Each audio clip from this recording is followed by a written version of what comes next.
ብዙ ሰው ጸሎት ይጠፋበታል።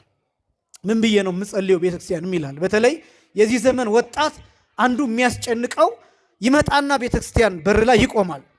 ከዛ ያማትብና ይቆማል፣ ግን የሚጸልየው ይጠፋዋል። አባታችን ሆይ የሚለውን በሰከንዶች ውስጥ ድራሹን ያጠፋውና ከዛ በኋላ ምንድን ነው የምለው በእግዚአብሔር ፊት ብሎ ይጨንቃል። መተህ ብትቀመጥ መተህ ብትቆም እሱ ራሱ ጸሎት ነው። ለመጸለይ አንዱ አቅም ተስፋ ነው። ምንድን ነው አልኳችሁ? ተስፋ ነው። ለመጸለይ አቅም የሚሆነው ተስፋ ሊኖረን ይገባን። የመጀመሪያ እግዚአብሔር እንደሚጎበኘን ተስፋ፣ እንደሚምረን ተስፋ፣ እንደምንቆርብ ተስፋ፣ እንደምንለወጥ ተስፋ፣ ክብር እንደሚኖረን ወደፊት ተስፋ፣ ያሰብነው የጠየቅነው እንደሚባረክ ተስፋ ያስፈልጋል። የመጀመሪያው እሱ ምንጩ እሱ። ብዙ ሰው ጸሎት የሚያቆመው ተስፋ ሲቆርጥ ነው። በጣም ብዙ ሰው በቃ ለምኛለሁ እግዚአብሔርን ጠየቅኩት ግን አልሰጠኝም ብሎ ማሰብ ሲጀምር ሰውየው መሞት ይጀምራል። አምናችሁ በጸሎት የጠየቃችሁትን ሁሉ ትቀበላላችሁ። የጠየቅነው ነገር ስህተት እንኳን ቢሆን እግዚአብሔር ትክክለኛውን ነገር ይሰጠናል። በስመ አብ ወወልድ ወመንፈስ ቅዱስ አሐዱ አምላክ አሜን። ስብሐት ለእግዚአብሔር ኪያነ ዘፈጠረ ከመ ናምልኮ። እንሰግድለት ዘንድ እናመልከው ዘንድ እንገዛለት ዘንድ እናመሰግነው ዘንድ የፈጠረን አምላካችን እግዚአብሔር የባህሪ ምስጋና ለእርሱ ይሆን። ስብሐት ለማርያም እመ አምላክ እግዝእትነ ወመድኃኒትነ። መድኃኒታችን መመኪያችን ለምትሆን ለእናታችን ለንጽሕት ቅድስት ድንግል ማርያምም የጸጋ ምስጋና ለእርሷ ይሆን። ስብሐት ለመስቀለ ክርስቶስ ዕፀ መድኃኒት ኃይልነ ወፀወንነ። ኃይላችን አምባችን መጠጊያችን ጋሻችን ለሚሆን በቀራንዮ ለተተከለ መድኃኒት ለሚባል ለክርስቶስ መስቀልም የጸጋ ምስጋና ለእርሱ ይሆን። ክቡራን የዚህ ታላቅ ደብር አገልጋዮች፣ መምህራነ ወንጌል፣ ሰባክያነ ወንጌል፣ ሊቃውንተ ቤተክርስቲያን ያሬዳውያን፣ ክቡራን አባቶች ቀሳውስትና ወንድሞች ዲያቆናት፣ ክቡራን ዘማሪያን፣ ክቡራን የእግዚአብሔር ልጆች አባቶች፣ እናቶች፣ ወንድሞችና እህቶች እንዲሁም ሕፃናት ሁላችሁም በልዑል እግዚአብሔር ስም እንደምን ዋላችሁ? እንደምን አመሻችሁ? አምላካችን እግዚአብሔር በዚህ ዕለት በዚህ ሰዓት በዚህ ቅዱስ ቦታ ተገኝተን ቅዱስና ሕያው ዘላለማዊ የሆነውን ቃሉን እንድንሰማ ስለፈቀደልን ስሙ ለዘላለም የከበረ የተመሰገነ ይሁን። የሊቃውንት አምላክ የምስጢር ባለቤት የቅዱሳን ፈጣሪ አባቶቻችን አምላክ እግዚአብሔር በመካከላችን ተገኝቶ ምስጢርን ጥበብን እንዲገልጥልን የእርሱ ቅዱስ ፈቃድ ይሆንልን። ለተወሰኑ ደቂቃዎች ቆይታ የምናደርግበት የትምህርት ርዕስ ጸሎት በሚል ርዕስ ይሆናል። አሁን ያለንበት ወቅት እንደሚታወቀው ጌታችን መድኃኒታችን ኢየሱስ ክርስቶስ በገዳመ ቆሮንቶስ 40 ቀንና 40 ሌሊት የጾመውን ጾም እያሰብን የምንጸልይበትና የምንመጸውትበት በመሆኑ ከነዚህ 3 ክርስቲያናዊ መሰረታዊ ምግባራት ተብሎ ከሚጠሩ ውስጥ አንዱ ጸሎት ስለሆነ ስለሱ ጥቂት ነገር እንመለከታለን። ስለ ጸሎት እስከ ዛሬ ድረስ አልተማራችሁም ለማለት አይደለም። ነገር ግን ደጋግመን መስማት ይኖርብናል።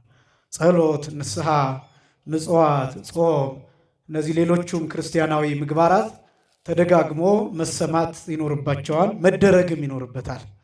ምክንያቱም ከመምህራን ከተለያዩ መምህራን በተለያየ ጊዜ በተለያዩ ቦታ ስንሰማው የምናገኛቸው እግዚአብሔር የሚነግረን የሚያሳየን አዳዲስ ነገር ስለሚኖር ሁልጊዜ ለሕይወታችን የሚጠቅሙ ነገሮች የምንወስዳቸው ስላሉ ደጋግመን መስማት ይኖርብናል ብዬ ስላመንኩኝ፣ እንዲሁም ደግሞ ዛሬ ሳምንታዊ ጉባኤ ነው። እንደሚታወቀው እዚህ ቦታ ዓርብ ዝክረ ሰማዕታት ተብሎ የሰማዕታቱ መታሰቢያ አጠቃላይ እዚህም ቦታ ከሆነው ታሪክ መነሻነት እንዲሁም ደግሞ ከዛ በፊትም በተለያየ ጊዜ ካለፉት ክርስቲያናዊ ሰማዕትነት ከተቀበሉ የአባቶቻችን ሰማዕትነት ጭምር የሚታሰብበት ነው።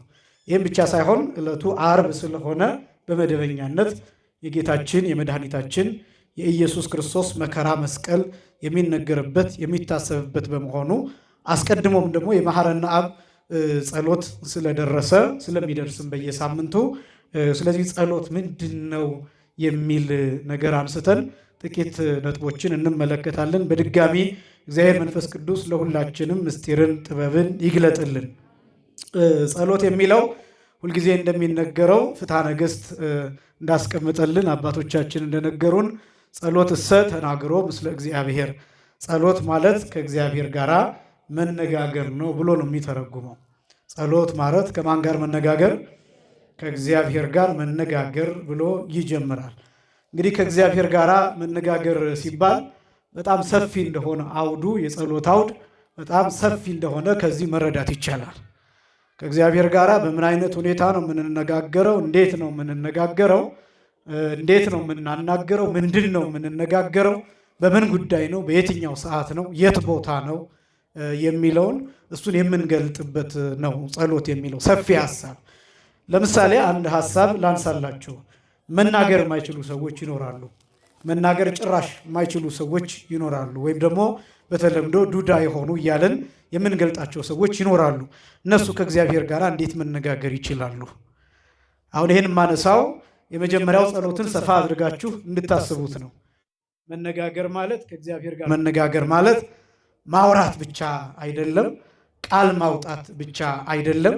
መጮህ ማለት ብቻ አይደለም። ራስን ከእግዚአብሔር ጋር ማድረግ ነው። የጸሎት ዴፊኒሽኑ ትርጉሙ የሚጀምረው ከዚህ ነው። ጸሎት ከእግዚአብሔር ጋር መነጋገር ተብሎ ሲገለጥ ከእግዚአብሔር ጋር መቆየትንም የሚጨምር ነው። ዝምታንም የሚጨምር ነው። ንግግር ብቻ አይደለም ጸሎት፣ ዝምታንም የሚጨምር ነው። ለምሳሌ በማህሌት ጊዜ ያለ ጸሎት አለ። እሱ በምስጋና ሁላችን አንደበታችንን ከፍተን የምናመሰግነው ምስጋና ነው፣ ጸሎት ነው። ቅዳሴም እንዲሁ ጸሎት ነው። ሰዓታት እንዲሁ ጸሎት ነው። ኪዳን እንዲሁ ጸሎት ነው። ወረብ እንዲሁ ጸሎት ነው። ዝማሬ እንዲሁ ጸሎት ነው። ስብከት እንዲሁ ጸሎት ነው። ከዚህም ውጭ ያሉ በቤተ መቅደሱ ዙሪያ ዝም ብለን የምንቆይባቸው ጊዜያት በሙሉ ጸሎት ናቸው። ጸሎት ናቸው። በቤተ መቅደሱ የምንቆይበት ጊዜ፣ በእግዚአብሔር ፊት የምንቆይበት፣ የምንቆምበት፣ የምንቀመጥበትም ጊዜ ጭምር ጸሎት ነው። በቤተ ክርስቲያን የምንቆይበት በቅዱሳት ስዕላት ፊት ኩርምት ብለን ቁጭ ብለን አንገታችንን ጉልበታችን ላይ አድርገን የምንቆይባቸው ጊዜያት በሙሉ ጸሎት ናቸው። ስለዚህ ጸሎት በጣም ሰፊ ነው። ስለዚህ ምን ማለት ነው? ጸሎት እንዲህ ከሆነ ምን ማለት ነው ሲባል ጸሎት ማለት ለክርስቲያን እስትንፋሱ ነው። ይሄን መጨረሻ ላይ ይጠይቃችኋለሁ። ጸሎት ማለት ለክርስቲያን እስትንፋሱ ነው። እስትንፋስ አይቆምም፣ ወይም ትንፋሽ አይቆምም። እየተናገርኩ ተነፍሳለሁ፣ እያስተማርኩ ተነፍሳለሁ፣ ተኝተን እንተነፍሳለን ካልሞትን በስተቀር ነፍሳችን ከስጋችን ካልተለየች በስተቀር እንተነፍሳለን። ታመን እንተነፍሳለን ካልሞትን በስተቀር። ስራ እየሰራን እንተነፍሳለን፣ እየተመገብን እንተነፍሳለን፣ እያነበብን እንተነፍሳለን፣ እያሰብን እንተነፍሳለን። ትንፋሽ አይቆምም በሁሉም ቦታ። ጸሎት ማለት እንደሱ። ይሄ ማለት ታዲያ ከእግዚአብሔር ጋር መነጋገር ከሚለው ጋር ምን ያገናኘዋል ቢባል ክርስቲያን ልክ ማንኛውም ሰው ትንፋሹ በየትኛውም ጊዜ እንደማይቆም ሁሉ ክርስቲያን ከእግዚአብሔር ጋር መነጋገሩን ማቆም የለበትም። በየትኛውም ጊዜ፣ በየትኛውም ቦታ፣ በየትኛውም ሰዓት፣ በየትኛውም ሁኔታ፣ በምንም አይነት ሁኔታ ክርስቲያን ከእግዚአብሔር ጋር መነጋገሩን አያቆምም። ያ ጸሎት ተብሎ ይጠራል። አሁን ወደ ስርዓቱ እንመጣለን። የጸሎትን ስርዓት አሳያለሁ። ነገር ግን ጸሎት ምን ያህል ሰፊ እንደሆነ እሱን እንድታዩ ነው። ለምንድን ነው አሁን ይሄን ደግሞ ማንሳት ያስፈለገው? ብዙ ሰው ጸሎት ይጠፋበታል። ምን ብዬ ነው የምጸልየው ቤተክርስቲያን ይላል። በተለይ የዚህ ዘመን ወጣት አንዱ የሚያስጨንቀው ይመጣና ቤተክርስቲያን በር ላይ ይቆማል። ከዛ ያማትብና ይቆማል፣ ግን የሚጸልየው ይጠፋዋል። አባታችን ነው የሚለውን በሰከንዶች ውስጥ ድራሹን ያጠፋውና ከዛ በኋላ ምንድን ነው የምለው በእግዚአብሔር ፊት ብሎ ይጨንቃል። መተህ ብትቀመጥ መተህ ብትቆም እሱ ራሱ ጸሎት ነው። እያደገ መሄድ ነው። በነገራችን ላይ ጸሎት ወደፊት እንደምነግራችሁ በመጽሐፍ የሚጸለይ ጸሎት አለ፣ በቃል የሚጸለይ ጸሎት አለ፣ ወይም በንግግር የሚጸለይ ጸሎት አለ። ነገር ግን በእግዚአብሔር ቤት መጥቶ ቁጭ ያለ ወጣት እየጸለየ ነው ዝም ቢል ምንም ባይናገር። ምክንያቱም በአይምሮ እየተመላለሰ ያለው የእግዚአብሔር ጉዳይ ነው። ቤተክርስቲያን በሆናችሁ መጠን የምታስቡት ስለ መቅደሱ ክብር ነው። የምታስቡት ስለ እግዚአብሔር ምሕረት ነው። የምታስቡት ስለ ንስሐ ነው። የምታስቡት ስለ ስጋው ደሙ ነው። የምታስቡት ስለ አገልግሎት ነው። የምታስቡት ስለ ምስጋና ነው። የምታስቡት ስለ ዝማሬ ነው። የምታስቡት ስለ ወንጌል ነው። የምታስቡት ስለ እግዚአብሔር ቃል ነው። እሱ ጸሎት ነው። ይህን በደንብ ማወቅ አለባቸው። እዚህ ቤት ስትገቡ ይሄ እንደ ሌላው ተራ ቤት አይደለም። እንደ መጠጥ ቤቱ አይደለም። እንደ ጭፈራ ቤት አይደለም። እንደ ሌሎቹ ሌላ ስጋዊ ጉዳዮችን እንደምናደርግባቸው ቤቶች አይደለም። ምክንያቱም እዚህ ቤት ያለ እግዚአብሔር ክብር ነው የሚገለጥበት። ስለዚህ እዚህ ቦታ ስንመጣ የመጀመሪያው ጸሎት ነው። እንደ ጸለያችሁ እንድታስቡ ነው ይሄን እየነገርኳችሁ ያለው። ከዛ ቀጥሎ እንዴት እንጸልይ የሚለውን አሳያለሁ። መጽሐፍ ቅዱስ ስለ ጸሎት የሚናገራቸው ቃላት አሉ። እነሱን መጀመሪያ ላነብና ወደ ስርዓተ ጸሎቱ እመጣለሁ። ሮሜ ምዕራፍ 12 ቁጥር 12 ላይ ቅዱስ ጳውሎስ እንዲህ ይላል፣ በተስፋ ደስ ይበላችሁ ይላል። በምን ደስ ይበላችሁ? በተስፋ ደስ ይበላችሁ። በነገራችን ላይ ለመጸለይ አንዱ አቅም ተስፋ ነው።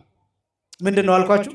ተስፋ ነው። ለመጸለይ አቅም የሚሆነው ተስፋ ሊኖረን ይገባል። የመጀመሪያ እግዚአብሔር እንደሚሰጠን ተስፋ ሊኖረን ይገባል። እንደሚጎበኘን ተስፋ፣ እንደሚምረን ተስፋ፣ እንደምንቆርብ ተስፋ፣ እንደምንለወጥ ተስፋ፣ ክብር እንደሚኖረን ወደፊት ተስፋ፣ ያሰብነው የጠየቅነው እንደሚደረግልን ተስፋ፣ ወጣትነታችን እንደሚባረክ ተስፋ፣ የፈለግነው እንደሚደረግልን በተስፋ መጽናት ያስፈልጋል። የመጀመሪያው እሱ ምንጩ እሱ።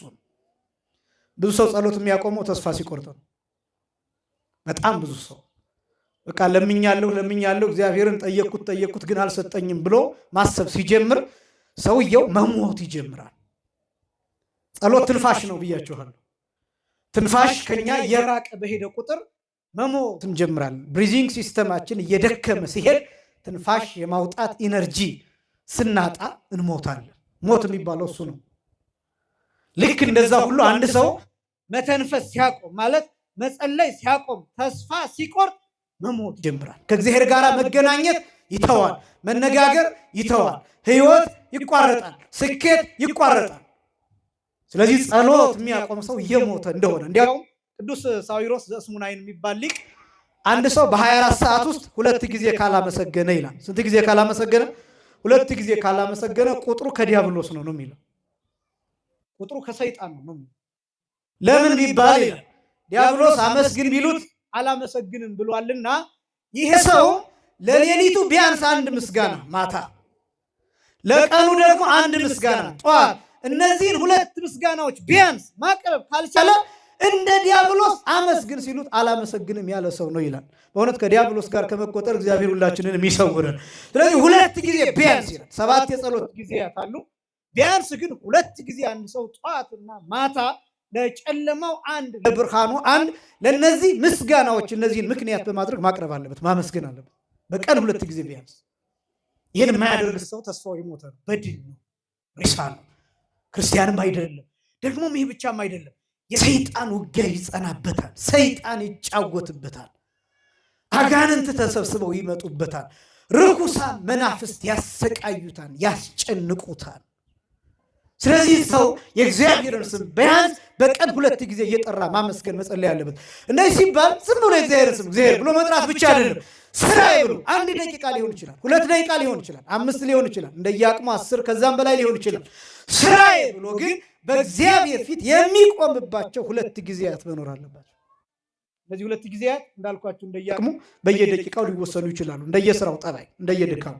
በተስፋ ደስ ይበላችሁ፣ በመከራ ታገሱ ይልና በጸሎት ጽኑ ይላል። በምን ጽኑ?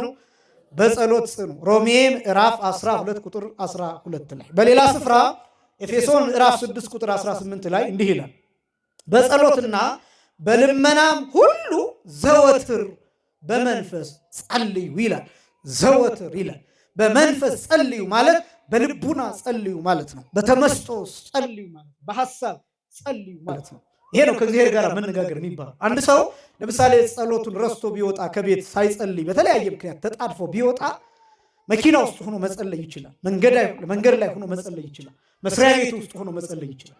ትምህርት ቤት ውስጥ ሆኖ መጸለይ ይችላል። ትንሽ ደቂቃ ምናልባት ያለበት ሁኔታ ውዳሴ ማርያም ዘርግቶ መጽሐፍ ዘርግቶ ለመጸለይ የሚመቸው ላይሆን ይችላል። ቁሞ እጁን ዘርግቶ ለመጸለይ የሚመቸው ላይሆን ይችላል። ያለበት ቦታ ግን በተቀመጠበት ቦታ ሆኖ የሚያውቀውን ጸሎት በቃሉ ይጸልያል።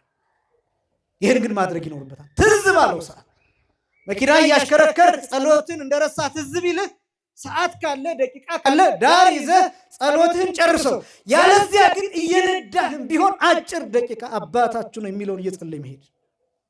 ይሄ ነው በመንፈስ መጸለይ ማለት በሁሉም ቦታ ይሄ ነው። ልክ ስልኮቻችን ኔትወርኩ ገጠር ብንሄድ ያው እንደ ሀገራችን አንዳንድ ቦታ ላይ ሰራ ይችላል። ምናልባት እንዳደጉት ሀገራት ብናስበው በሄድንበት ቦታ ሁሉ ኔትወርኩ እንደሚሰራው ሲም ካርዳችን እንደሚሰራው ስልካችን እንደሚሰራው ሁሉ የጸሎት ኔትወርክ በሁሉም ቦታ መኖር አለበት። ከእግዚአብሔር ጋር የምንነጋገርበት ኔትወርክ፣ ከእግዚአብሔር ጋር ያለን መስመር፣ ከእግዚአብሔር ጋር ያለን ግንኙነት መቋረጥ የለበት። ለዚህ ነው ዘወትር የሚለው በመንፈስ ጸልዩ። በጸሎትና በልመና ሁሉ ዘወትር በመንፈስ ጸልዩ። በነገራችን ላይ ጸሎትና ልመና አንድ ነው የሚመስሉት አይደለም። በጸሎትና በልመና ይላል፣ ሁለት አድርጎ ነው ያስቀምጠው። ልመና የሚለው ጸሎት ነው። ነገር ግን ልመና የሚለው ምንድን ነው ቢባል አንድን ነገር መጠየቅን የሚያመለክት ነው። ልመና ሀገር ሰላም እንድትሆን መጠየቅ ልመና ይባላል። ትዳር እንዲሰጥ መለመን ልመና ይባላል። ስራ እንዲሰጥ መለመን ልመና ይባላል። ጤና እንዲሰጥ መለመን ልመና ይባላል። የታመሙ ሰዎች እንዲፈወሱ መጸለይ ልመና ይባላል። ግን ጸሎት ነው። ጸሎት ግን ልመናን ብቻ የሚያካትት አይደለም። ምስጋና ጸሎት ነው። ለምሳሌ ጌታ ሆይ አመሰግንሃለሁ ጸሎት ነው። አንዳንዱ ሰው ጸሎት የሚመስለው ልመና ብቻ ወይም ደግሞ እግዚአብሔርን አንዳች ነገር መጠየቅ ይሄን ስጠኝ ማለት ብቻ የሚመስለው አለ። ምስጋና ጸሎት ነው። መዝሙር ጸሎት ነው። ማህሌት ጸሎት ነው። ቅድም ያልኳቸው አገልግሎቶች በሙሉ ጸሎት ነው። አሁን ወንጌል የምትሰሙበት ሁኔታ ይሄ ጸሎት ነው። ጸሎት ሰፊ ነው። ምልጃ ይባላል፣ ልመና ይባላል፣ ምስጋና ይባላል፣ ትምህርት ይባላል፣ ተግሳጽ ይባላል፣ ንስሐ ይባላል። ይሄ ሁሉ ጸሎት ነው። ጸሎት በጣም ሰፊ ነገሮችን የሚያካትት ነው። ለምን? ጸሎት ማለት ከማን ጋር መነጋገር ነው? ከእግዚአብሔር ጋር መነጋገር ስለሆነ። ለዚህ ነው ለይቶ ጸሎትና ልመና የሚለው። በጸሎትና በልመናም ሁሉ ዘወትር በመንፈስ ጸልዩ፣ በዚህም ሐሳብ ስለ ቅዱሳን ሁሉ እየለመናችሁ በመጽናት ሁሉ ትጉ ይላል ኤፌሶን ምዕራፍ 6 ቁጥር 18 ላይ። በሌላ ስፍራ ፊልጵስዩስ ምዕራፍ 4 ቁጥር 6 ላይ ጌታ ቅርብ ነው ይላል። ጌታ ምንድን ነው? ቅርብ ነው። ጸሎት ማለት ከማን ጋር መነጋገር ነው? ከእግዚአብሔር ጋር መነጋገር። ጸሎት ስንጸልይ ማሰብ ያለብን እግዚአብሔር ሰማይ ላይ አይደለም። ወደ ሰማይ ቀና የምንለው ስለ ልዕልናው፣ ስለ ከፍታው፣ ስለ ምጥቀቱ፣ ስለ ርቀቱ እንጂ መጽሐፍትም የገለጡልን በዘፈቀደ ተገልጦ የታየው በሰማይ ስለሆነ እንጂ እግዚአብሔር የሚኖረው በሰማይ ብቻ ነው ማለት አይደለም። እግዚአብሔር እዚህ አለ፣ እግዚአብሔር እዚያ አለ፣ እግዚአብሔር በጥልቁ ውስጥ አለ፣ እግዚአብሔር ውቅያኖስ ውስጥ አለ፣ እግዚአብሔር ባህር ውስጥ አለ፣ እግዚአብሔር ከኛ ጋር አለ፣ እግዚአብሔር በእኛ ውስጥ አለ፣ እግዚአብሔር በሐሳባችን ውስጥ አለ፣ እግዚአብሔር በደመና ውስጥ አለ። ረቂቅ በሚባሉ ነገሮች ውስጥ እግዚአብሔር አለ። ጌታ ቅርብ ነው። ስለዚህ ስትጸልይ ምን ማሰብ አለብህ? ስትጸልይ ምን ማሰብ አለብኝ? ጌታዬን የማነጋግረው ሩቅ ቦታ አይደለም፣ እዚህ ነው ያለው። ይሰማኛል። ጸሎቴ ብዙ ዓመታት አይደለም የሚጓዘው። ጸሎቴ ደቂቃዎች አይደለም የሚጓዘው። ጸሎቴ ሰከንዶች አይደለም የሚጓዘው። ጸሎቴ ለማይክሮ ሰከንድ አይደለም የሚጓዘው። ልክ የለው። እንዲያውም አባቶቻችን ሲናገሩ እንዲህ ይላሉ፣ ጸሎቱ ለጻድቅ እምአፍ እስከ እዝን ይላሉ። የአንድ ሰው የአማኝ ሰው ጸሎት ከአፍ እስከ ጆሮ ነው ይላል። ከምን እስከ ምን ነው አልኳቸው? ከአፍ እስከ ምን? እስከ ጆሮ ነው። ልክ ስናገር እናንተ ጋር ሲደርስ አሁን በእርግጥ ይለካል። ይሄ ቅጽበት እኮ ይለካል። ምክንያቱም ዌቭ ፕሮፓጌት አድርጎ የድምፅ ዌቭ እናንተ ጆሮ እስከሚደርስ ድረስ እኮ የሚወስደው ፍራክሽንስ ኦፍ ሰከንድስ አሉ እኮ። ግን እኛ መለካት አንችልም። እኔ አሁን ስናገርና ድምፄን ስሰማው የተወሰኑ ጋፖች አሉ፣ ግን አላውቀውም። ስናገርና ጆሮዬ ሲደርስ አንድ አይነት ፍጥነቱ እንደዚህ። ለምን? እግዚአብሔር አጠገቤ ነው። የሚጸልይ ሰው ይሄን ማሰብ አለበት። እግዚአብሔርን እንደ ጓደኛ፣ እግዚአብሔርን እንደ አባት፣ እግዚአብሔርን እንደ ባልንጀራ፣ እግዚአብሔርን እንደ እናት፣ እግዚአብሔርን እንደ ወንድም፣ እግዚአብሔርን እንደ እህት፣ እግዚአብሔርን እንደ ባል፣ እግዚአብሔርን እንደ ቅርብ ወዳጅ፣ እንደ ምስጢረኛ ማናገር አለበት። የሚጸልይ ሰው ይሄን ማወቅ አለበት። ሩቅ አይደለም እግዚአብሔር። ጌታ ቅርብ ነው። ጌታ ምንድን ነው? ቅርብ ነው። ፊልጵስዩስ ምዕራፍ 4 ቁጥር 6 ላይ ጌታ ቅርብ ነው ይልና በነገር ሁሉ ይላል። በምን ሁሉ? በነገር ሁሉ ነው የሚለው። ክርስቲያን ሁሉ ነገር ላይ ጸሎት ያስፈልገዋል። ሊያንስ ይችላል፣ ሊበዛ ይችላል። ስለዚህ ጉዳይ አይደለም ማስጨንቃችሁ። አሁን ይሄ መዝገበ ጸሎት ይዞ በእግዚአብሔር ፊት ቆሞ ያን ሁሉ ስለመጨረስ አይደለም። እሱ ራሱን የቻለ ነው። ግን ክርስቲያን ለአንዲት ሰከንድ ብትሆን እግዚአብሔር ሆይ ፈቃድህ ይሁን የምትል ቃል እንኳን ማውጣት አለበት። ስለምንም ነገር፣ ስለቀረበለት ምግብ፣ ስለሚጠጣ ውሃ፣ ታሽጎ ስለሚመጣልህ ኃይላን፣ ስለምትጠጣው ለስላሳ። ስለዚያ ጸሎት ያስፈልጋል። ቢያንስ በትምህርተ መስቀል አምሳል መባረክ ይፈልጋል። ጸሎት ነው። በስመ አብ ወወልድ ወመንፈስ ቅዱስ ማለት ይሄ ጸሎት ነው። ሰአሊ ለነ ቅድስት ማለት ይሄ ብቻው ጸሎት ነው። ጌታ ሆይ አትራቀኝ ማለት ጸሎት ነው። ጌታ ሆይ እርዳኝ ማለት ጸሎት ነው። በየመሃሉ ጌታ ሆይ አመሰግንሃለሁ ማለት ጸሎት ነው። ክርስቲያን ይሄ ሊለየው አይገባም። ይሄን ልምድ ማድረግ ይፈልጋል። ልምድ ማድረግ ልክ ሌሎች ነገሮች እንደምንለማመድ ሌሎች ቃላቶች አሉ አይደለም? እነዚህ ዘመናዊ የሚባሉ የአራዳ ቋንቋ እያልን እንዲሁ ምን እናገራቸዋለሁ አይደለም? ጎበዝ አራዳ መሆን ማለት መሰልጠን መሆን ማለት ወጣት መሆን ማለት ዘመናዊነት ማለት የእግዚአብሔርን ስም በሕይወት ውስጥ እንደ ጨው ማስገባት ነው። ይሄ ነው ስልጣኔ። በደንብ ከተረዳነ ይሄ ነው ስልጣኔ።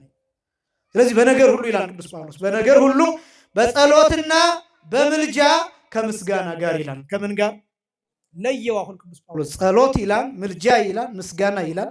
እነዚህ ሁሉ ግን ጸሎት ተብለው ይጠራሉ። ጸሎት ሲባል ምልጃ የሚካተትበታል፣ ምስጋና የሚካተትበታል። ቅዱስ ጳውሎስ እየለየ የሚናገረው ምልጃ ምንድን ነው ሲባል ስለ ሌሎች መማለድ ነው። አሁን ልመና የሚለው ደግሞ ሲከፈል ለራሳችን የምንጠይቀዋለን፣ ስለ ሌሎች የምንጠይቀዋለን። ይሄ ልመና ይባላል። ነገር ግን ልመና ደግሞ በተለየ ሁኔታ ስለ ሌሎች ስንለምን ምልጃ ይባላል። ምን ይባላል? ምልጃ ይባላል። በጣም አስደናቂ። ስለ ሌሎች የምንለምነው ለምሳሌ ስለ እህትህ የምትጠይቀው፣ ስለ ሚስትህ የምትጠይቀው፣ ስለ ባልሽ የምትጠይቀው፣ ስለ እህትሽ፣ ስለ ወንድምሽ፣ ስለ ቤተሰብሽ፣ ስለ ልጆችሽ፣ ስለ ልጆችህ የምትጠይቀው ጥያቄ ምልጃ ተብሎ ይጠራል። ልጆችን ጠብቅልኝ ስትል እየማለድክ ነው። በነገራችን ላይ አማላጆች ነን እኛ። እየሰማችሁ ይሄ ነው። አሁን ብዙ ሰው ስለ ቅዱሳን ስለ እንደዚህ ሲነገር ብዙ ሰው የሚገርሙ ቅዱሳን ይማልዳሉ አይማልዱ የሚል ክርክር ነው። እኛ እንማልዳለን። እንዳትኮሩ እንደዚህ ስላችሁ እኛን አማልደን እንደዚህ ምናምን ብላችሁ ሄዳችሁ ደግሞ ሌላ ችግር እንዳትፈጥሩ። እንለምናለን ስለ ሌሎች። ለምሳሌ በእንተ ቅዱሳት የሚባል በቅዳሴ ሰዓት የሚጸለይ ጸሎት አለ። ዲያቆን የሚያነበው ስለ እጽዋት የሚማለድበት፣ ስለ አዝርዕት የሚለመንበት፣ ስለ አትክልት የሚለመንበት፣ ስለ ንጉሱ፣ ስለ መሪው፣ ስለ ኢትዮጵያ መሪ የሚለመንበት፣ ስለ ወታደሮቹ የሚለመንበት፣ ስለ ሰራዊቱ የሚለመንበት፣ ስለ ነጋዴዎቹ የሚለመንበት፣ መርከብ ተሰብሮባቸው በባህር ላይ ስለሚቸገሩ ሰዎች የሚለመንበት፣ ማዕበል ሞገድ ተነስቶባቸው ባህር ላይ ሆነው ስለሚጨነቁ ሰዎች የሚለመንበት፣ ስለ ሕፃናት የሚለመንበት። ሌላው ቀርቶ የወንዙን ውሃ ሙላልን ብለን እንማልዳለን። አይገርማችሁ? የወንዙን ውሃ ሙላልን ብለን። አሁን አባይ ከሌለ ግድብ የሚባል ነገር አለ። ግድብስ ቢገደብ የአባይ ወንዝ ካልሞላ፣ ውሃ ከሌለ፣ ዝናብ ካልዘነበ፣ ወንዙ ጅረት ከሌለው የአባይ ግድብ ጥቅም አለው? የአባይን ግድብ የምንሞላው እኛ ነን በጸሎት። ይህንን በደንብ እንድትመሰክሩ ያስፈልጋል። የአባይ ግድብ ወንዙን ሙላልን ብለን ይህን የምንለምነው ስለ ውሃ እንዳልሆነ ግልጽ ነው። ውሃ ምን እንደሚሆን እናውቃለን። ውሃ የኃይል ምንጭ ነው። ውሃን እንገድበዋለን። ፖቴንሻል ኢነርጂ ክሬት እናደርጋለን። ከዛ ያ ወርዶ ተርባይን አንቀሳቅሶ ኤሌክትሪሲቲ እንዲፈጠር ያደርጋል። ጥያቄያችን ውሃ ብቻ ነው? ጥያቄያችን ብርሃንም ጭምር ነው። ይህን ብርሃን የምናገኘው ይህን ኤሌክትሪሲቲ የምናገኘው ከዚያ የወንዙን ውሃ ሙላልን ብለን ስለ ወንዙ ውሃ፣ ስለ ምድር ፍሬ እንማልዳለን። ምድር ፍሬዋን እንድትሰጥ፣ ገበሬው የዘራውን እንዲያገኝ፣ እንዲያርስ፣ እንዲደክም፣ ግን ደግሞ የደከመበትን እንዲያገኝ እንማልዳለን። ቤተክርስቲያን ትማልዳለች። አማላጆች ነው። ስለዚህ ምልጃ ብሎ የሚገልጠው ቅዱስ ጳውሎስ ይሄ ነው። በነገር ሁሉ በጸሎትና በምልጃ ከምስጋና ጋር በእግዚአብሔር ዘንድ ልመናችሁን አስታውቁ እንጂ ይላል፣ በአንዳች አትጨነቁ ይላል። በአንዳች ምን አትበሉ? አትጨነቁ። ደግሞ ክርስቲያን ጠባዩ እንደሳ የሚጸልይ ሰው መጨነቅ የለበትም በጭራሽ። ከጸለያችሁ በኋላ በእግዚአብሔር ፊት ጉዳያችሁን ካፈሰሳችሁ በኋላ እረፍት ነው ማድረግ ያለባችሁ። እረፍት ነው የምታደርጉት። ምንድን ነው መሰላችሁ? ጸሎታችሁን ከጨረሳችሁ በኋላ ጸሎታችንን ከጨረስን በኋላ ለተወሰኑ ደቂቃዎች ቁጭ ማለት፣ ዝም ብሎ ቁጭ ማለት፣ ሳያነቡ ቁጭ ማለት፣ ሳይናገሩ ቁጭ ማለት። ከዛስ ያለውን የውስጥ ሐሳብ ሁሉ እግዚአብሔር ላይ አራግፎ መሄድ። አራግፎ መሄድ። የሚያስጨንቃችሁን በእርሱ ላይ ምን በሉት? ጣሉት። ቅዱስ ጴጥሮስ የነገረን ቃል ይሄ። ፈቃደኛ ነው ክርስቶስ፣ ፈቃደኛ ነው የእኛን ጭንቀት ለመሸከም። የእኛ ጭንቀት መድፊያ፣ ማራገፊያ፣ መጣያ ለመሆን ዝግጁ ነው። ፈቃደኛ ነው። ምክንያቱም እናውቀዋለን። በመስቀል ላይ እየቃተተ በደላችንን ተሸክሞ በእኛ በደል ሲደቅ እናውቀዋለን። የተጻፈ ነው እናውቀዋለን። ደግሞም እንዲህ ሲለን እሱ ራሱ የማቴዎስ ወንጌል ምዕራፍ 11 ከቁጥር 27 ጀምሮ እናንተ ሸክማችሁ የከበደ ወደ እኔ ኑ እኔም ምን እላችኋለሁ አሳርፋችኋለሁ ብሎ ነግሮናል። ሊያሳርፈን ፈቃደኛ ነው። ሊያሳርፈን ፈቃደኛ ነው። የእኛን ጭንቀት ሊሸከም ፈቃደኛ ነው። ክርስቲያን ከጸለየ በኋላ ስለጸለየበት ጉዳይ አይጨነቅም። ክርስቲያን ይጠይቃል፣ አይጨነቅም። ክርስቲያን ይጸልያል፣ አይጨነቅም። ክርስቲያን ይለምናል፣ አይጨነቅም፣ አይረበሽም። በቃ በእግዚአብሔር ላይ ጥሎታል። ከዚህ አምኖ መሄድ ይህንን ነው ያለ። ወኩሎ ዘሰአልክሙ በጸሎት እንዘ ትተአመኑ ትነስኡ የማቴዎስ ወንጌል ምዕራፍ 21 ቁጥር 22 ላይ አምናችሁ ይላል። ምን ብላችሁ? አምናችሁ ይላል። በጸሎት የጠየቃችሁትን ሁሉ ይላል። እኔ በጣም ነው የሚገርመኝ ይሄ ቃል። የማቴዎስ ወንጌል ምዕራፍ 21 ቁጥር 22 አምናችሁ በጸሎት የጠየቃችሁትን ሁሉ ትቀበላላችሁ ይላል። ምን ትላላችሁ? አምናችሁ የጠየቃችሁትን ሁሉ ነው የሚል፣ ሁሉ ነው የሚል፣ አይቀንስም። የጠየቅነውን ሁሉ እንቀበላለን። ግን እንዲህ ሲባል እኛ የጠየቅነው ምንድን ነው? ይኸውላችሁ የጠየቅነው ነገር ስህተት እንኳን ቢሆን እግዚአብሔር ትክክለኛውን ነገር ይሰጠናል። የጠየቅነው ነገር ስህተት እንኳን ቢሆን፣ የጠየቅነው ነገር የማይገባን እንኳን ቢሆን፣ የጠየቅነው ነገር የሚጎዳን እንኳን ቢሆን እግዚአብሔር ምን ያደርጋል? ይሄኛው ይጎዳሃል፣ ይሄኛውን ግን እሰጥሃለሁ ይላል። አንድ ሕፃን ልጅ ያለቅሳል። መርፌ ስጡኝ ሊላችሁ ይችላል። ወይ ምላጩን ስጡኝ ወይ ደግሞ ቢላውን ስጡኝ ብሎ ሊያለቅስ ይችላል። ሲያብለጨልጭ አይቶት ደስ የሚል ሊመስለው ይችላል። ስለዚህ ስጡኝ ብሎ ያለቅሳል። እናንተስ ምን ታደርጋላችሁ? ይሄኛው አልሰጥህም፣ በዚህ ፋንታ ብላችሁ ከረሚላ ትሰጡታላችሁ፣ ቾኮሌት ትሰጡታላችሁ። መርፌ ስንለምነው የሚጣፍጥ ነገር ይሰጠናል። እኛ የሚጎዳንን ነገር ስንጠይቀው እግዚአብሔር በሕይወታችን ሌላ የሚጠቅመንን ነገር ይሰጠናል። አስደናቂ አምላክ እኮ ነው። አስደናቂ አምላክ ነው። ስለዚህ ሁሉን ትቀበላላችሁ። ይሄ ያመነ ሰው ከጸለየ በኋላ አይጨንቅም። የመጨረሻው ቆላስይስ ምዕራፍ 4 ቁጥር 2 ላይ ከማመስገን ጋር ይላል። ከምን ጋር? ከማመስገን ጋር በጸሎት እየነቃችሁ ለእርሱ ትጉ ይላል። ፊልጵስዩስ ምዕራፍ 4 ቁጥር 2 ጀምሮ እና ጸሎት በመጽሐፍ ቅዱስ በጣም ተደጋግሞ ከተገለጡ ነገሮች መካከል ክርስቲያናዊ ምግባራት መካከል ጸሎት ነው። እንግዲህ ስርዓት ደግሞ አለው። ምናልባት አሁን ጸሎት ብዬ ብቻ ሲሄድ ጸሎትን ብቻ እንዲህ ከሆነ ዝም ብለን ብንሄድ ጸሎት ነው ማለት ነው ብላችሁ እንዳትዘናጉ። ጸሎት ስርዓት አለው። የሚጸለይ ጸሎት ደግሞ የራሱ አባቶቻችን ያስቀመጡልን አለ። እሱን በጥቂቱ እንመለከታለን። ጸሎት ነው ርዕሳችን። ጸሎት በሁለት ይከፈላል በዋናነት። አንደኛው በመጽሐፍ የሚጸለይ፣ ሁለተኛው ደግሞ በቃል የሚጸለይ በንግግር የሚጸለይ። በመጽሐፍ የሚጸለይ ሲባል ለምሳሌ የጸሎት መጽሐፍ ይዘን ከዘወትር ጸሎት ጀምረን አአትብ ገጽ ከሚለው ጀምረን የዘወትር ጸሎቱን ጨርሰን ከዛ በኋላ የዕለቱን ውዳሴ ማርያም አድርሰን እንደያሉ የሰባቱን ዕለታት ሊያደርስ ይችላል። መልካ ማርያም መልካ ኢየሱስ ሊያደርስ ይችላል። የዕለቱን የቅዱሱን ለምሳሌ ዛሬ 20 ነው። በ20 የሚታሰብ በዓል ካለ ያንን ለምሳሌ ስንክሳሩ ሊሆን ይችላል። በ21 ሲሆን የእመቤታችን መልክ አለ። በ22 ሲሆን የቅዱስ ዑራኤል መልክ አለ። በ23 የቅዱስ ጊዮርጊስ አለ። ገድሉን እነዚህን እንደየአቅሙ እንደየችሎታው ይሄን ሊያደርግ ይችላል። አቅም የሌለው ሰው ግን እንደ ግዴታ የዘወትር ጸሎትና የዕለቱን ውዳሴ ማርያም ከዛ ይውየድ ስዋል እነዚህን መጸለይ ግዴታ የክርስቲያን ግዴታ። እነዚህ በመጽሐፍ በቃል መጸለይ የማይችል ከሆነ የቤተክርስቲያን ሰዎች ከሆኑ የቤተክርስቲያን ትምህርት ስለተማሩ የቃል ትምህርት ስለሚያውቁ ሰባቱ ዕለታት ውዳሴ ማርያም በቃል የግዴታ መጠናት ስላለባቸው አንቀጸ ብርሃን፣ መልካ ማርያም፣ መልካ ኢየሱስ ከዛም አልፎ 150ውን ዳዊት በብዛት የድጓ መምህራን በቃላቸው ይደግሙታል። መጽሐፍ መያዝ ላይ ይጠበቅባቸው ይችላል። ምክንያቱም በቃላቸው ስለያዙት ይሄ በመጽሐፍ የሚጸለይ ጸሎት ሊባል ይችላል።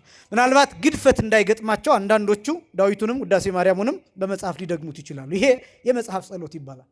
ሁለተኛው የቃል ጸሎት ወይም የንግግር ጸሎት የሚባለው ጸሎት ነው። ይሄኛው ጸሎት መጽሐፍ ጸሎቶች ካደረስን በኋላ አቡነ ዘበሰማያት ከማለታችን በፊት በእግዚአብሔር ፊት የምናቀርበው ልመና የቃል ጸሎት የንግግር ጸሎት ተብሎ የሚጠራው ይሄ ነው። ውይይት ነው። ትምህርቴን ግለጥልኝ፣ ዕድሜን በበጎ እንዳሳልፈው እርዳኝ፣ ወጣትነቴን ባርክልኝ፣ ትዳሬን ባርክልኝ፣ ልጆችን ጠብቅልኝ፣ ቤተሰቦችን ጠብቅልኝ፣ ወንድሞችን እህቶችን ባሉበት ጠብቅልኝ፣ ሀገራችንን ሰላም አድርግልን፣ ስለ ሀገራችን ክፉ የሚያስቡትን ሰዎች ማስተዋልን አድልልን እያለ በእግዚአብሔር ፊት የምንናገረው የንግግር ጸሎት ወይም የቃል ጸሎት ይባላል። ለዚህ ደግሞ ስርዓት አለ። እሱን ነው የማሳያቸው። አሁን የመጽሐፍ ጸሎትም ይሁን የንግግር ጸሎት በዚህ ስርዓት ውስጥ የሚካተቱ ናቸው። የመጀመሪያው መቆም፣ ቀጥ ብሎ መቆም የጸሎት ስርዓት የሚባል ቀጥ ጸሎት ስንነሳ ቢቻል ምናልባት ተቀምጠው መጸለይ የሚችሉ ሰዎች አሉ፣ ማለት የሚፈቀድላቸው። የጤና ችግር የሚያስቸግራቸው ሰዎች ካሉ፣ መቆም የማይችሉ ሰዎች አሉ። በአካል ጉድለት ምክንያት፣ በእድሜ ምክንያት፣ በህመም ምክንያት፣ በወሊድ ምክንያት፣ በእርግዝና ምክንያት፣ በእነዚህና በመሳሰሉት ምክንያት መቆም የማይችሉ ሰዎች አሉ። ተቀምጠው መጸለይ ይችላሉ። ተቀምጠው መጸለይ የማይችሉ ሰዎች ተኝተው መጸለይ ይችላሉ። እየሰማችሁ ይህ ነው። ቆመው መጸለይ የማይችሉ ሰዎች ተቀምጠው መጸለይ ይችላሉ። ተቀምጠው መጸለይ የማይችሉ ሰዎች ምን ብለው መጸለይ ይችላሉ? ተኝተው መጸለይ ይችላሉ። ምክንያቱም ተተኝቶም ከእግዚአብሔር ጋር መነጋገር ስላለ፣ በመኝታቸው ሆነው አልጋቸውን በእንባቸው ያጠቡ ቅዱሳን ስላሉ፣ ሆስፒታል ውስጥ ሆነው በዚህ ሰዓት ታመው ከእግዚአብሔር ጋር ንግግር ያላቆሙ ሰዎች አሉ። ምክንያቱም እነዚህ ሰዎች ትንፋሻቸው አልቆመም። ጸሎት የክርስቲያን ትንፋሽ ነው። ትንፋሽ አይቆምም። ሰውየው አልሞተም። ጉልኮስ ቢተከልለትም አልሞተም። ትንፋሹ አልቆምም። ስለዚህ ልክ እንደዛ ጸሎት ተኝተንም አይቆምም። በምንም ሰዓት ቢሆን ማሰብ በምንችልበት ጊዜ ሁሉ እግዚአብሔር እናስባለን። ጸሎት እሱ። ስለዚህ የመጀመሪያው ግን ለሁላችንም ለጤነኞቹ የሚሰራው ስርዓት ግን ጸሎት ቀጥ ብሎ መቆም ነው። ከመጽሐፍ ቅዱስ መዝሙር 5 ቁጥር 3 ላይ ልበ አምላክ ዳዊት እንዲህ ይላል። መዝሙር 5 ቁጥር 3 ላይ በጽባህ እቀውም ቅድሜከ ወአስተርኢ ለከ፣ በጠዋት በማለዳ በፊትህ እቆማለሁ፣ ለአንተ ምን እላለሁ? እታያለሁ። መቆም ምንን የሚያሳይ ነው ቢባል ዝግጅትን የሚያሳይ ነው። መቆም ደግሞ ሲባል የእግሮቻችን መስተካከል፣ የሰውነታችን መቆም፣ ይሄ ብቻም አይደለም። የልባችን መቆም፣ የልባችን መጽናት፣ የህሊናችን መቆም፣ የህሊናችን መጽናት፣ የሐሳባችን መገዛት፣ በእግዚአብሔር ፊት መሆኑን ማሰብ መወሰን ማለት ነው። መቆም የሚባለው እሱ ነው። በእግዚአብሔር ፊት መቆም። ከዛ በእግዚአብሔር ፊት የቆመው ሰው ምን ያስባል? በንጉሥ ፊት ነው የቆምኩት ይላል። ለምሳሌ በነገስታቱ ስርዓት፣ በነገስታት ፊት የሚቆም ሰው የሚከተላቸው ስርዓቶች አሉ። በትክክል እንዲቆም የሚነገረው ስርዓት አለ። ሲቆምም ቀርቦ ንጉሱ ፊት አይደለም የሚቆመው፣ የሚፈቀድለት ቦታ ራቅ ብሎ ነው የሚቆመው። በመሃል የንጉሱ አሽከር ይኖራል፣ አስከባሪ፣ መጋረጃ ከፋችና የሚባል አለ፣ አዚ መንጦላይት የሚባል እሱ የሚቆምበትን ቦታ ያሳያል። አንዳንድ ቦታ ደግሞ አሸርጦ ይቆማል። ልብሱን አሸርጦ ወገቡ ላይ አስሮ ይቆማል። ይሄ ሁለተኛ የምናየው ነው። መቆም የሚባለው እሱ ነው። በንጉስ ፊት በእግዚአብሔር ፊት ቆመናል፣ በአባታችን ፊት ቆመናል። እሱን የሚያሳይ ነው። ለጸሎት የመጀመሪያው መቆም ያስፈልጋል። መቆም ተስተካክሎ መቆም፣ በስርዓት መቆም የመጀመሪያው። ሁለተኛው ቀንይት ነው፣ መታጠቅ፣ ወገብን መታጠቅ። በሉቃስ ወንጌል ምዕራፍ 12 ቁጥር 35 ላይ ጌታ እንዲህ ብሎ ተናግሯል። ወይኩን ቅኑተ ሐቁክሙ ወህትወ ማኅተዊክሙ፣ ወገባችሁ የታጠቀ። ወገባችሁ ምን ያለ? የታጠቀ፣ መብራታችሁም የበራ ይሁን ይላል።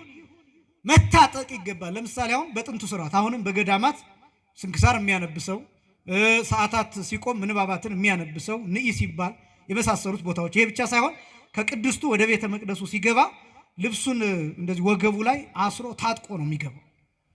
ስንክሳር የሚያነብሰው፣ ቅኔ የሚቀኝ ሰው፣ ክብሪቲ የሚያወርድ ሰው፣ ምልጣን የሚመራ ሰው፣ እነዚህ ሰዎች ይታጠቃሉ። በገዳም ይሄ ስርዓት አለ እና መታጠቅ የሚያሳየው ዝግጅትን ነው የሚያሳየው።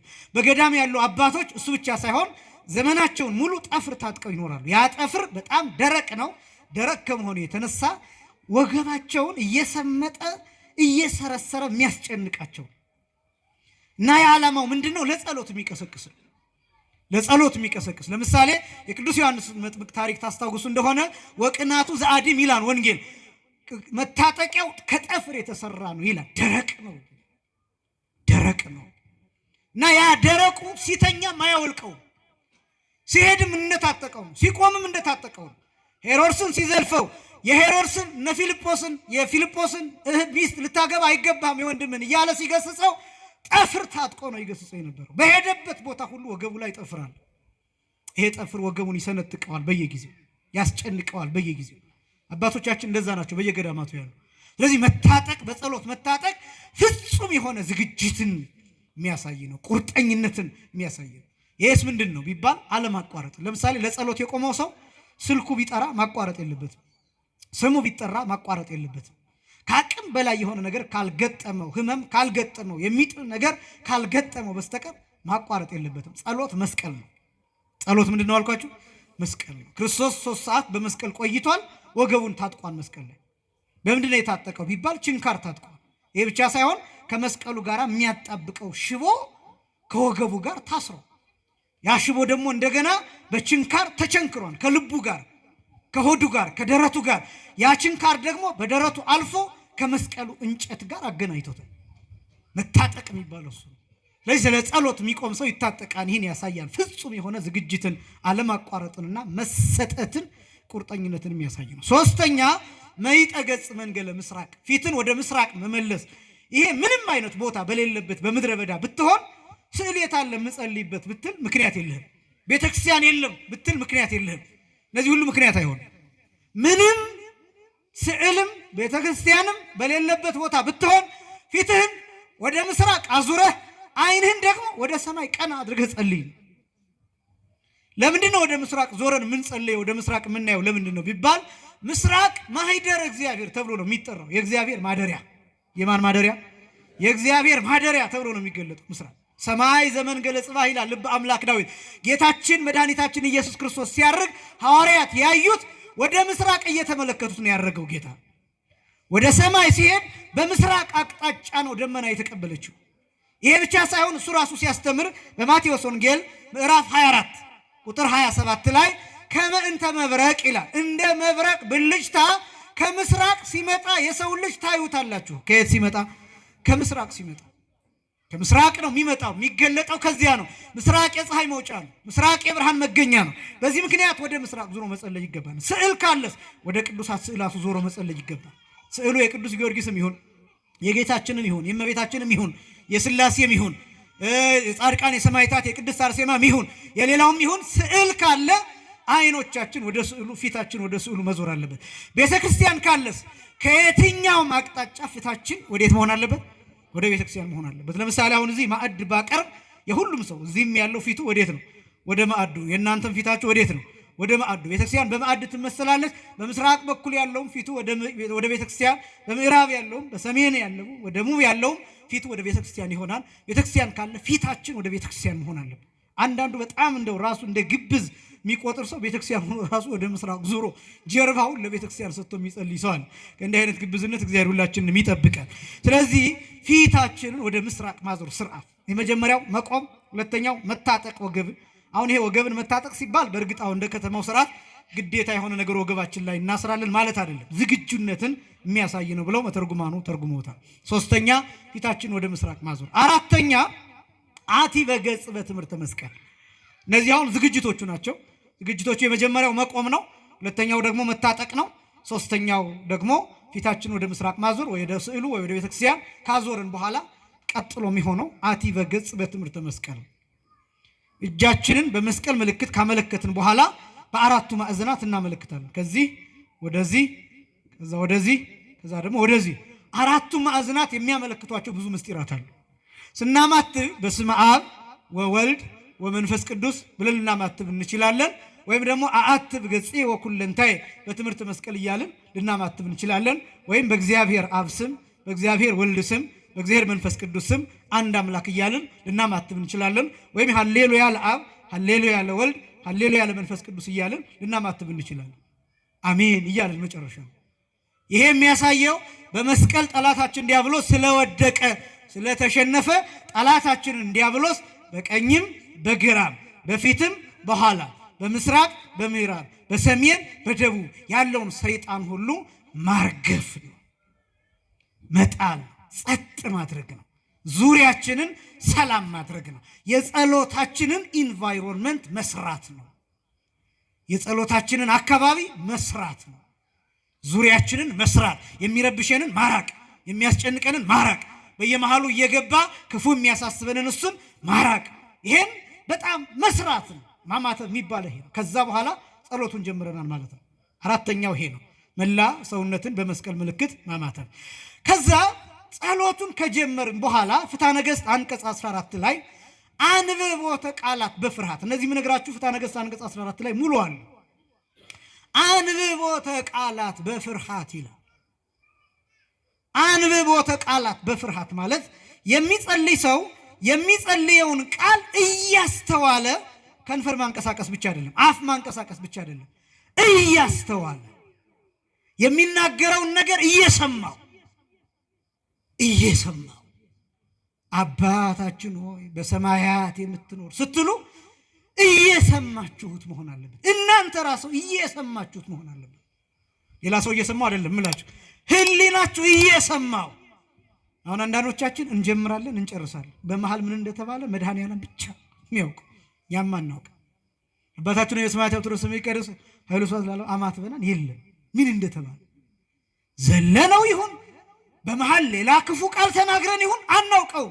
ስምህ ይቀደስ መንግስትህ ትምጣ የሚል ሰው ስምህ ይቀደስ የሚለውን ከህሊናው ማመስገን አለበት። አፉ አይደለም። ህሊናው ያመስግን፣ መንፈሱ ያመስግን፣ ልቡ ያመስግን፣ አይምሮ ያመስግን፣ ይወቀው፣ ይረዳው።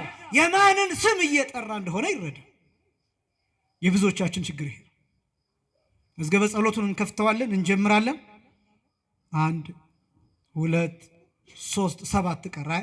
ከሄን በኋላ ልጨርሰው እንዴ ወይ እንደዚህ እያልን አሁን እንዲህ አይነቱን ጸሎት እናንተ ራሳችሁ ትቀበሉታላችሁ? ሌላ ሰው እንደዚህ እያለ ቢጸልይ እና ተቀበሉኝ ቢላችሁ እናንተ ራሱ ትቀበሉታላችሁ? ምን አባህና በየመሃሉ ስንት ገጽ እየቆጠርክ ደግሞ አታፍ እንደዚህ ነው የምትሉት? እንደዚህ አይነት ቀልዶች መቆም አለባቸው። በእርግጥ ካለመጸለይ መጸለይ ይሻላል። መቼስ ምንም ካለመዝራት ዘርቶ ባያርሙት እንኳን ትንሽ ለዘርፍኝ የምታክልም እንደማይታጣ ካለመጸለይ መጸለይ ይሻላል። ግን የምንናገረው ነገር እያደመጥ ነው እየሰማ ነው መሆን አለበት። ያለበለዚያ ምን ማድረግ አለባችሁ መሰላችሁ? ጸሎቱን ወይ መቀነስ አለባችሁ። በመብዛቱ ምክንያት ከሆነ መስማት የማትችሉት እንዲህ ይላል ፍትሐ ነገሥቱ ወአንብቦቱ ይኩን ዘባቲ አንሳይ ሰሆ መንፈስ መንገለ ፈጣሪ ይላል። የሚያነበው ሰው የሚጸልየው ሰው የመንፈሱ መንቀሳቀስ የህሊናው መንቀሳቀስ ወደ ፈጣሪ ይሁን ወይም ደግሞ ወደ ፈጣሪው የመንፈስ መንቀሳቀስ ይኑረው። ፍጹም ኔትወርክ ይኑረው። አሁን ኔትወርኩ ከተቆራረጠ የሚለው ነገር አይደመጥም አይደለም? ኔትወርኩ የማይሰራ ከሆነ ስልክ እያወራችሁ በየመሃሉ የሚቆራረጥ ከሆነ መደማመጥ አንችልም። ምን እያልክ ነው? ምንድነው ያልከኝ? ወይ መልሳችሁ ደውላችሁ ምናምን ነው። ስለዚህ ሐሳቡ ይቆራረጣል። በትክክል ኔትወርኩን መዘርጋት ይፈልጋል። ያንን ኔትወርክ መጠበቅ ይፈልጋል። በትክክል መናገር ይፈልጋል።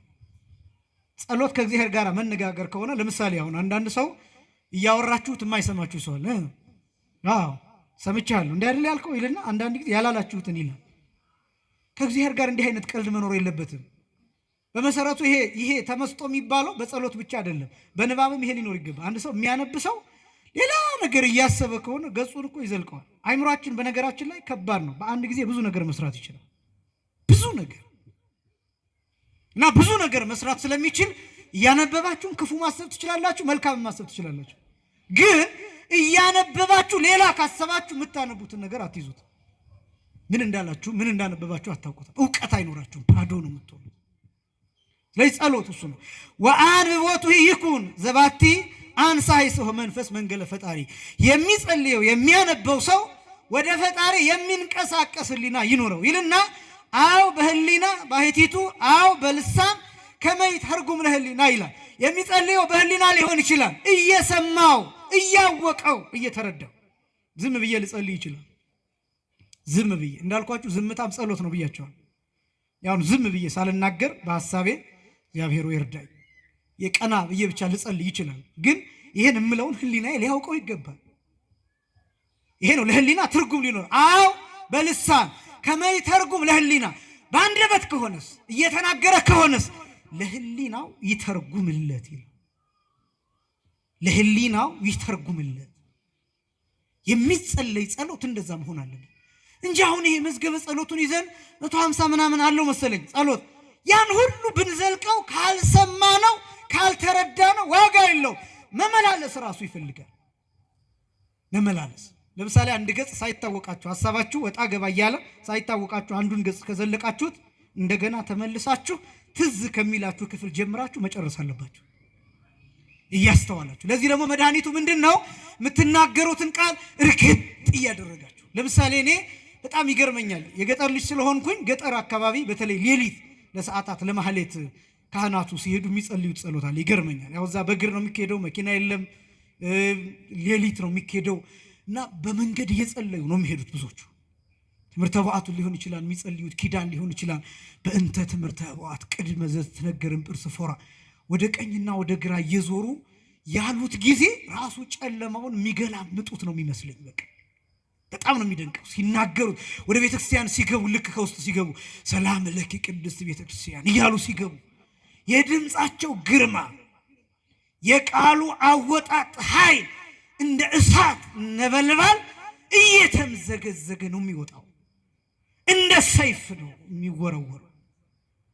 ጸሎት ማለት እንደሱ እንደ ሰይፍ ስትወረውሩት፣ እንደ እሳት ስተፉት፣ እንደ ነበልባል ስታቃጥሉት፣ ያ ነው ጸሎት የሚባለው። እሱ ነው የምትጸልዩትን ጸሎት ከአፋችሁ ጉርድ እያለ ሲወጣ ሲወረወር፣ ልክ ድንጋይ ሲወረወር ዥር እያለ ድምፅ እንደሚሰማው ልክ እንደዛ እሳት እየሆነ ሲወጣ መታወቅ አለበት። ጸሎት እሱ ነው።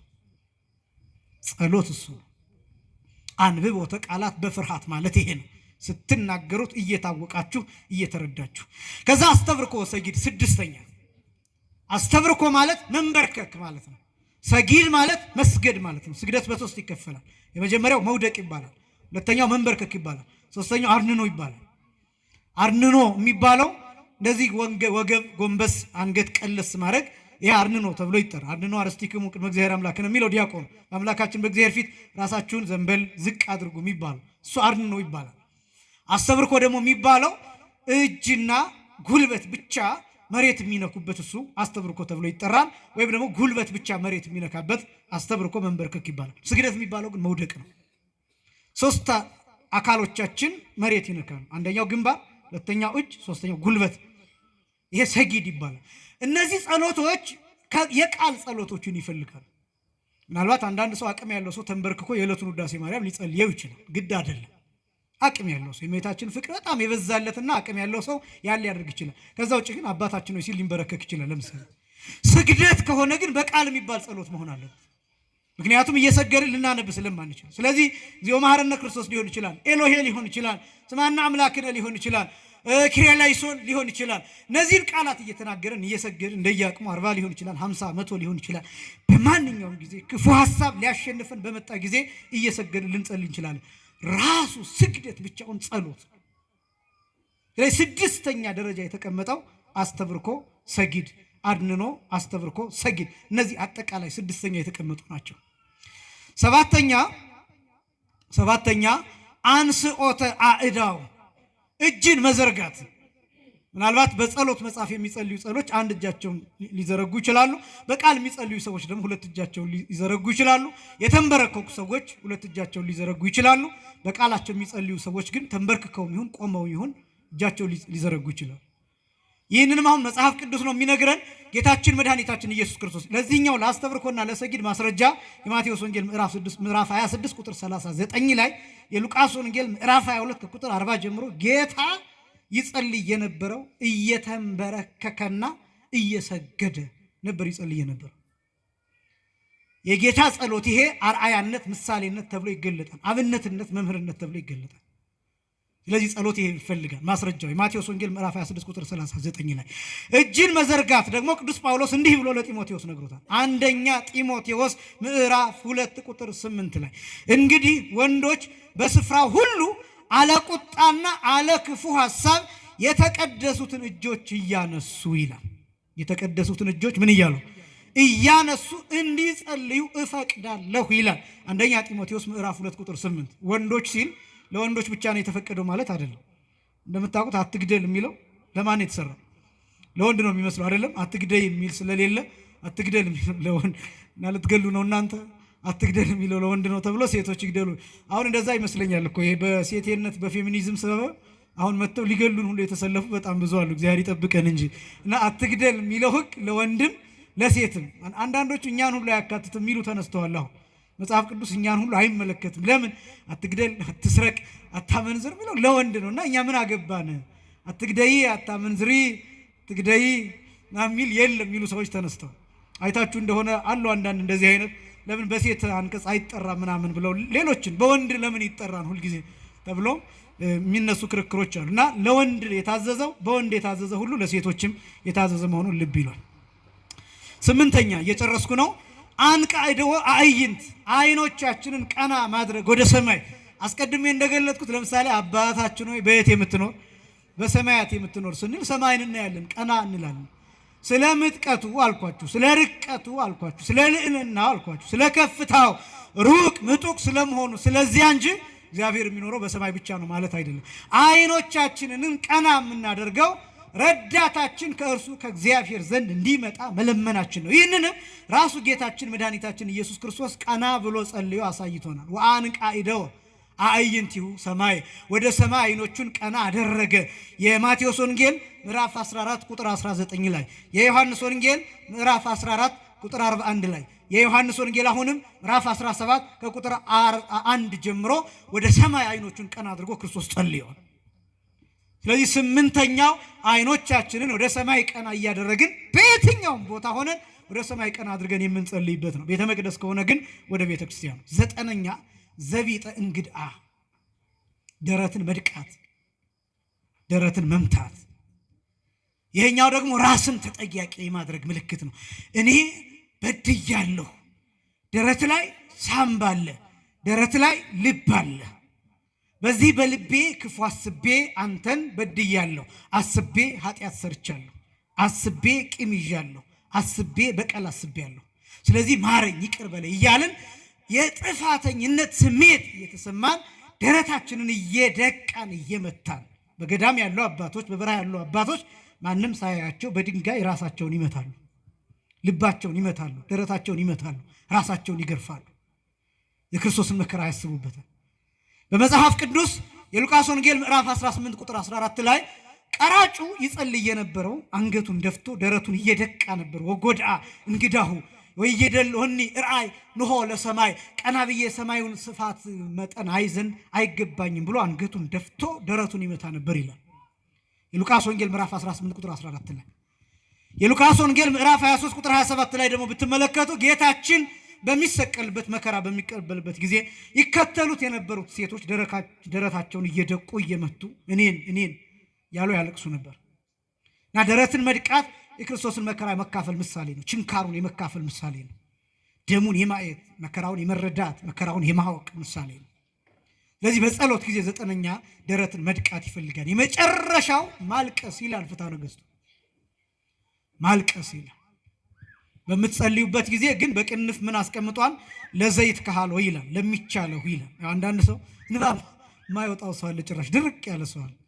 ግን የሚወደው ሰው ሙቶ ራሱ ማልቀስ የማይችል ሰው አለ። እና ለዘይት ካህሎ የሚለው የተቀመጠው ለዚያ ነው። እንባ የልብ መሰበር ምሳሌ ነው። በእንባ ነፍስ ትታጠባለች። በእንባ ልብ ይታጠባል። በእንባ አይምሮ ይታጠባል። በእንባ እረፍት ይገኛል። በአራት ምክንያት ማልቀስ ይፈቀዳል።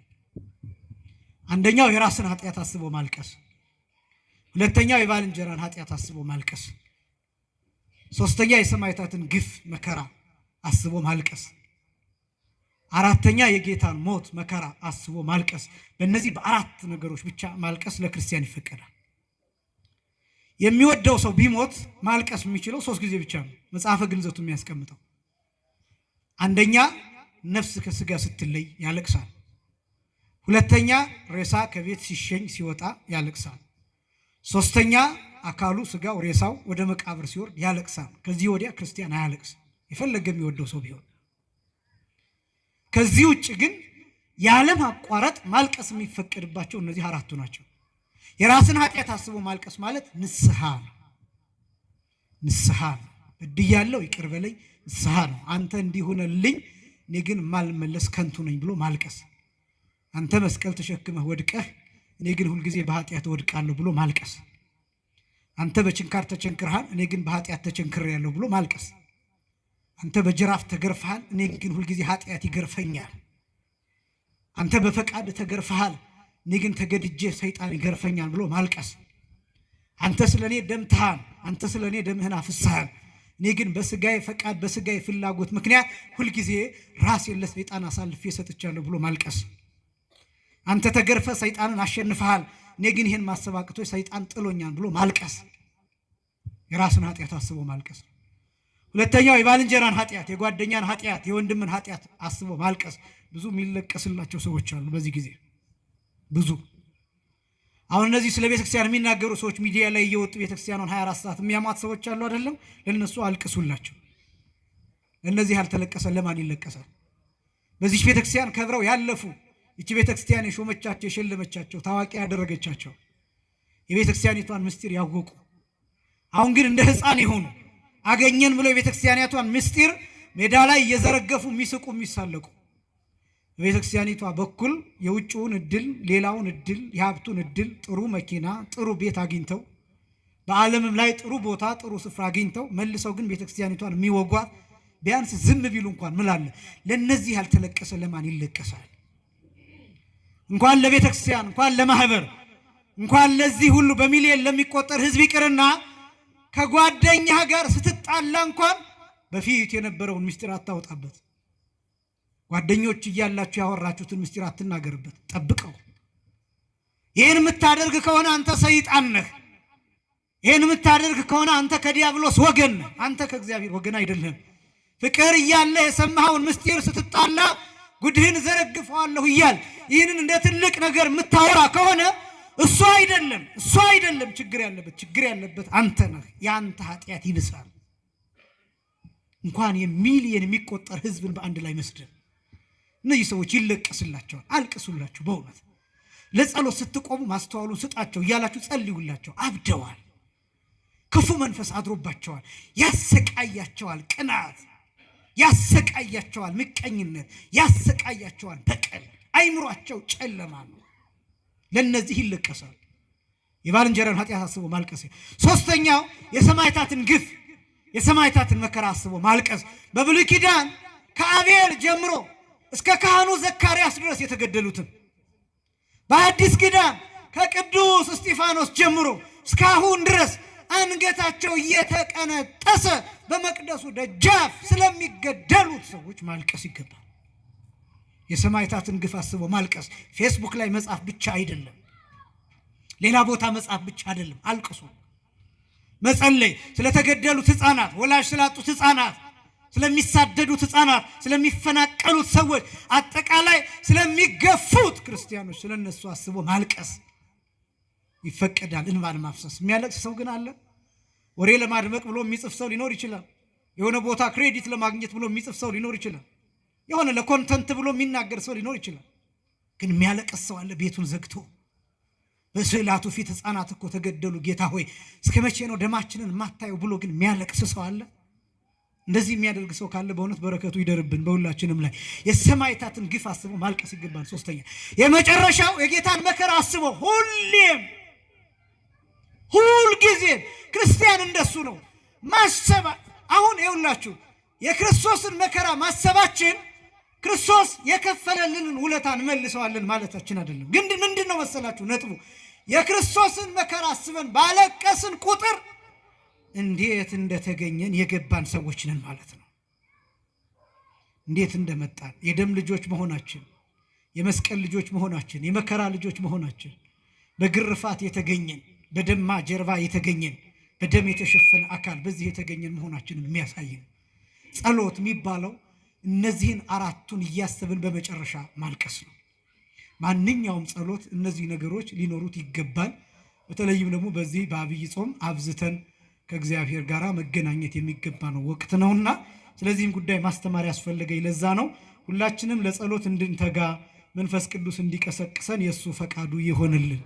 የምንጸልየውም ጸሎት ሀገር የሚጠብቅ ትውልድን የሚያሻግር ቤተክርስቲያኗን የሚጠብቅ እኛንም ለቅዱስ ሥጋው ለክቡር ደሙ መጨረሻም ደግሞ ለዘላለም ሕይወት ለመንግሥተ ሰማያት የሚያበቃ ጸሎት ያድርግልን። ያስተማረን የመከረን የአባቶቻችን አምላክ እግዚአብሔር ይክበር ይመስገን። ወስብሐት ለእግዚአብሔር።